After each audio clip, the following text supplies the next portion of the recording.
అచ్చమైన పల్లెటూరి పిల్ల అందమంటే గిట్ల ఉంటదంటూ నిన్ను చూసినాక తెలిసినాదే బొమ్మ అచ్చుగుద్దిపోయినావే ఒప్పుకుంటే గట్టుకుంటా రాణి లెక్క చూసుకుంటా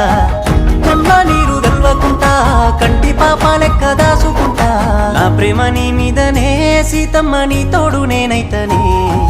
నా గీత దాటెల్లకే సీతమ్మ నీ రాముడై వస్తనే